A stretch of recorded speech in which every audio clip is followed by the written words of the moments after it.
PlayStation 3, ანუ PlayStation 3. იშლება მეგობრებო, თქვენს თვალწინ ახლა დაიშლება და ვნახოთ რა ძევს PlayStation 3-ში. რა ჩადეს PlayStation 3-ში?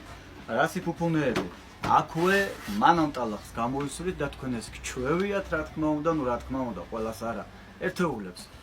მანამტალახს ისროდეთ, ეხლაო გეტყვით. ბათუმში აჩუქეს ეს მისტერ გაბრიელს.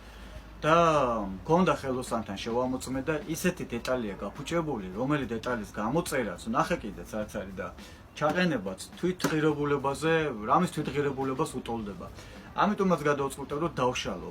გარდა ამისა, ისე უბრალოდ ამ მდგომარეობაში გაყიდვასაც შევეცადე და მეთქი იმპულს გაბრიელს მიცემ, სკოლა დაიწყო და რაღაცებს იყიდეს, ფუნთუშებს, ლობიანი ევასება, მაგრამ იცით რა შემომთავაზეს?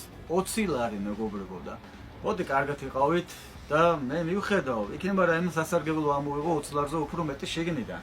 პირდაპირ ვიტყვი, რომ შიგნითკენ უკვე ალუმინის დიდ რადიატორს ხედავ, მოოქროვილ კონტაქტებსაც ხედავ და კიდე რაღაცებს ხედავ და თქვენს წინაშეა PlayStation 3, მეგობარ რომელმაც ეს გაბრიელს აჩუქე და გამოგზავნე, არ გეწყინოს, მე ეს უკვე შევამოწმე. გავიკითხე კარგად და უბრალოდ არაფერი აღარ ეშველება. ან თუ ეშველება, ამაზე უფრო მეტად ზვირი ღირს. ამიტომ მოდი რაღაცა სხვა ფორმით შევეცდები გამოვიყენო, ხო? სახში ტყუილად რომ არიდოს. ასე რომ ეხლა რა ხდება? ეს ვიდეო რა თქმა უნდა ძალიან დიდი ფორმატის გამოვა, მეტრაჟულად გულისხმობ, მეტრაჟს.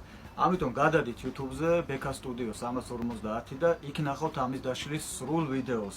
არ გაწვალებთ, არც გტანჯავთ, უბრალოდ ფიზიკურად ვერ ჩავეტევი 2 ან 3 წუთში, აი ამის დაშლა რომ განახოთ და სრული ვიდეო იქნება YouTube-ზე და იქ ნახეთ. აბოდროებით.